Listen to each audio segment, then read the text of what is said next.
दिल्ली विधानसभा निवडणुकीचा आज निकाल आहे। दिल्लीमध्ये पुन्हा एकदा आम आदमी पक्ष सरकार येणार की आम आदमी पक्षाच्या या गडाला भाजप सुरुंग लावणार याकडे सगळ्यांचं लक्ष आहे। दिल्ली जिंकण्याची भाजपची 27 वर्षांची प्रतीक्षा आज तरी संपणार का हे पाहावं लागेल। सकाळी साधारणपणे 8 वाजल्यापासून दिल्ली निवडणूक मतमोजणीला सुरुवात होणार आहे आणि या निवडणुकीच्या मतमोजणीचे सगळ्यात जलद वेगवान अपडेट्स तुम्ही पुढारी न्यूजवर बघणार आहात। दिल्ली विधानसभेचे सर्वात अचूक आणि वेगवान निकाल दिवसभर आम्ही तुम्हाला दाखवणार आहोत। क्षणाक्षणाला दिल्लीमध्ये नेमकं काय घडतंय, कशा पद्धतीने ही मतमोजणी होतीये, या सगळ्याचे तपशील आपल्याला बघायचे आहेत। कारण 27 वर्ष भाजपा ही सत्ता काबीज करण्यासाठी प्रयत्न करते।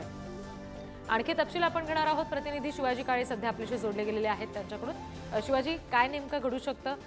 एवढ्या वर्षांची जी भाजपची बनिशा आहे दिल्ली जिंकण्याची, ती कशा पद्धतीने समोर येते आणि काय नेमकं घडू शकतं याबाबत? आहे की दिल्लीमध्ये आम आदमी पक्षाच्या विरोधात अँटी इन्कमसी होती का, निश्चितपणे पाहायला मिळाली। मात्र जो झुग्गी झोपडीवाला काँग्रेसचा जुना वोटर आहे, गरीब वोटर, तो आजही अरविंद केजरीवाल यांच्या मागे उपस्थित राहताना पाहायला मिळालेला आहे। त्यामुळं अरविंद केजरीवाल यांचं जागा कमी होणार आहेत, त्या किती कमी होतात हे पाहणं महत्वाचं आहे। दुसरीकडे म्हणजे लोकसभा निवडणुकीमध्ये ज्या पद्धतीने इंडिया आघाडीला एकत्रितपणे साधारण 43% आसपास मतं पडताना पाहायला मिळाली होती, तर त्याच्याही पेक्षा अधिक अँटी इन्कमसी आपच्या विरोधात होती।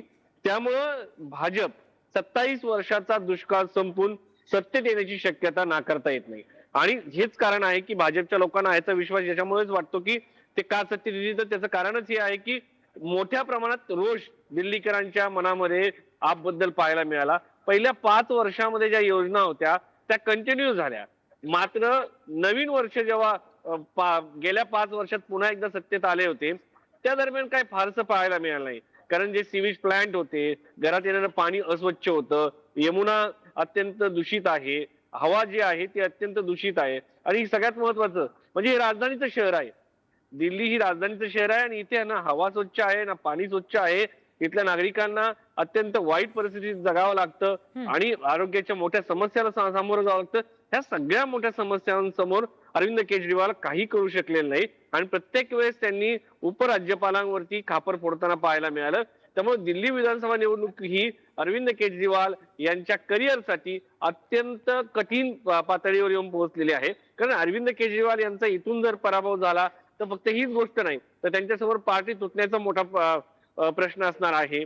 दुसरीकडे जर म्हणून आपण पाहिलं तर त्यांच्यासोबत विचाराचं मतदान नाही, म्हणजे काँग्रेसला मरण नाही याच्यासाठी म्हटलं जातं की काही झालं तरी त्यांचे जे विचाराचं मतदान आहे ते त्यांच्या सोबत असतं। आम आदमी पक्षाचा जो वोटर आहे तो स्कीम बेस आहे, स्कीम संपल्या वोटर निघून जाईल अशी परिस्थिती आहे। त्यामुळे अरविंद केजरीवाल यांना दिल्लीमध्ये सत्ता मिळवणं हे खूप गरजेचं आहे आणि ते मिळवतात का हे पाहणं महत्वाचं आहे। दुसरीकडे काँग्रेससाठी केजरीवाल जाणं हे काँग्रेससाठी चांगलं आहे, भले इंडिया आघाडी म्हणून त्यांना ते दाखवावं लागत असेल, मात्र मराठीमध्ये एक हे असतं की म्हणजे दुसऱ्याचं वाईट झाल्यानंतर आपलं चांगलं होतं यात जे काही लोक आनंद मानतात, त्या प्रकारे दिल्लीची काही जी परिस्थिती आज आपल्याला पाहायला मिळणार आहे। आणि अरविंद केजरीवाल यांचा झालेला पराभव काँग्रेससाठी चांगले दिवस दिल्लीमध्ये घेऊन येऊ शकतो। फक्त दिल्लीच नाही तर दिल्लीमधून पराभव झाल्यानंतर पंजाबमध्ये अरविंद केजरीवाल यांचा पराभव करण्यासाठी काँग्रेस जोर लावेल आणि जी दिल्लीमध्ये अरविंद केजरीवाल यांचा वोटर निर्माण झाला होता तो सगळ्यात पहिल्यांदा काँग्रेस त्याच्यावरती आपला पुन्हा एकदा जो परंपरागत वोटर आहे त्याच्यावरती कब्जा मिळवण्याचा प्रयत्न करेल। आता महानगरपालिकेच्या ज्या निवडणुका झाल्या त्या दिल्लीमध्ये, त्याच्यामध्ये काँग्रेसला 4% वोटर होते ते 13% पर्यंत जाऊन पोहोचलं होतं काँग्रेस। जर ही स्थिती जर पुन्हा राहिली तर एकंदरीत जर आपण पाहिलं तर या स्थितीमध्ये काँग्रेसला बरीच जागा मिळणार नाही, मात्र ते आपचं पाणीपत केल्याशिवाय राहणार नाही। 2019 ची महाराष्ट्रातील निवडणूक जर आपण तुम्हाला आठवत असेल तर त्याच्यामध्ये आपण हे पाहिलं होतं की प्रकाश आंबेडकर यांनी महाविकास आघाडीच्या मोठ्या प्रमाणात जागा पाडल्या होत्या।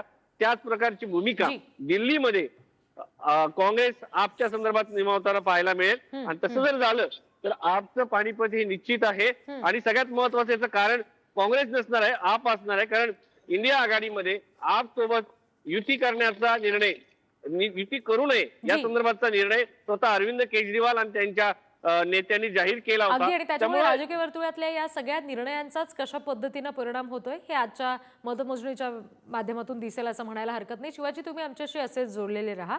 दिल्ली विधानसभेतल्या प्रमुख लढती कोणत्या आहेत हे आपण ग्राफिक्सच्या माध्यमातून बघूया. आम आदमी पक्षाचे अरविंद केजरीवाल विरुद्ध भाजपचे प्रवेश वर्मा विरुद्ध काँग्रेसचे संदीप दीक्षित. नवी दिल्ली मतदारसंघामधली ही प्रमुख लढत आहे. कालकाजी मतदारसंघामधून आम आदमी पक्षाच्या आतिशी मार्लेना, भाजपचे रमेश बिधुडी आणि काँग्रेसच्या अलका लांबा ही एक महत्त्वाची लढत असेल. जंगापुरा मतदारसंघात आम आदमी पक्षाचे मनीष सिसोदिया, भाजपचे तरविंदर सिंग मारवाह आणि काँग्रेसचे फरहाद सुरी ही एक संघर्षमय लढत आहे. दिल्ली विधानसभेचा निकाल आपण बघतोय. 2020 ला आम आदमी पक्षाला 62 जागा होत्या, 2015 ला 67 आणि 2013 ला 31 जागा. 8 ला ते निवडणुकीत नव्हते. भाजपला सुद्धा फार कमी जागा आहेत आणि त्यामुळे आता ह्या जागा वाढवण्याचं नक्कीच भाजपचं सगळं नियोजन होतं. त्या दृष्टीनं प्रयत्न सुद्धा दिल्लीमध्ये झालेले आपण बघितले. आता 5 तारखेला जे मतदान झालंय, या सगळ्या राजकीय वर्तुळात असणाऱ्या नेत्यांचं जे राजकीय भविष्य मतपेटीत दिल्लीकरांनी बंद केलंय ते नेमकं काय आहे हे आज उघड होणार आहे. त्यामुळे निश्चित आज मतमोजणीकडे आणि समोर येणाऱ्या निकालांकडे सगळ्यांचंच लक्ष आहे. भूतकाळातील ही मतांची टक्केवारी आपण बघतोय. 2020 मध्ये आम आदमी पक्षाची 54% इतकी टक्केवारी होती. 39% त्याच वर्षी भाजपची होती आणि अवघी 4% काँग्रेसकडे होती. तेव्हा ही कशा पद्धतीने वाढते ते पाहावं लागेल.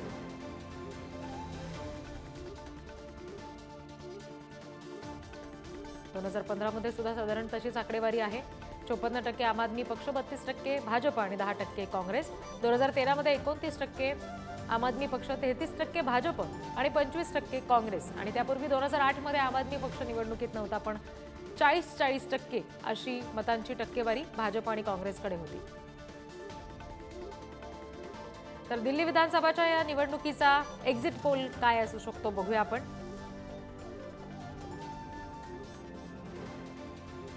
पोल ऑफ पोल्स आपण बघतोय. दिल्लीमध्ये 70 जागांसाठी झालेली ही निवडणूक आहे. भाजप मॅट्रिज मध्ये साधारणपणे 35 ते 40 जागा, आम आदमी पक्ष 32 ते 37 जागा, काँग्रेसला साधारणपणे एका जागेवर संधी मिळू शकते असं म्हटलं गेलेलं आहे.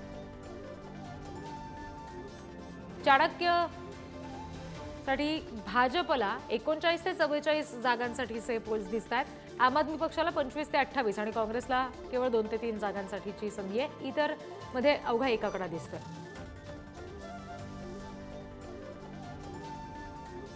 जेव्हीसीसाठी भाजपा 39 ते 45 जागांचा पोल ऑफ पोल आहे.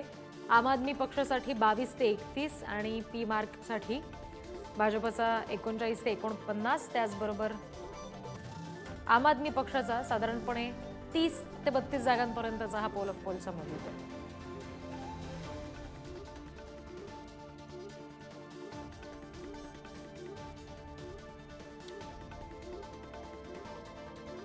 तर पीपल्स इन्साइट साठी म्हणून 40 ते 44 जागांवर भाजप येईल. आम आदमी पक्षाला 25 ते 29 जागा आणि काँग्रेसला कदाचित 1 जागा असा पोल ऑफ पोल दिसतोय. पीपल्स पल्स यासाठी म्हणून 51 ते 60 ही संख्या भाजपसाठी दिसतेय. आम आदमी पक्षासाठी 10 ते 19 आणि काँग्रेस किंवा इतर खातंही उघडता येणार नाही असा पोल ऑफ पोल आहे. पोल डायरी साठी म्हणून 42 ते 50 आणि 18 ते 25 असा पोल ऑफ पोल त्यांनी दिलेला आहे. पीपल्स इन्साइट आहे 40 ते 44 जागा भाजपसाठी, आम आदमी पक्षासाठी 25 ते 29, काँग्रेसला कदाचित 1 जागा असा पोल दिलाय. आणखी तपशील आपण घेणार आहोत. प्रतिनिधी शिवाजी काळे आपल्याशी जोडले गेलेले आहेत त्यांच्याकडून. शिवाजी, साधारणपणे काय घडू शकतं? भाजपकडून जोरात प्रयत्न करण्यात आलेले होते आम आदमी पक्षाच्या या गडाला सुरुंग लावण्यासाठी आणि बऱ्याचशा जागा या पोल ऑफ पोलच्या माध्यमातून तरी भाजपकडे गेलेल्या दिसत आहेत. केजरीवाल यांच्या गडाला खरंच सुरुंग लागणार का? दिल्लीतल्या मागच्या काही घडामोडी महत्त्वाच्या बघता.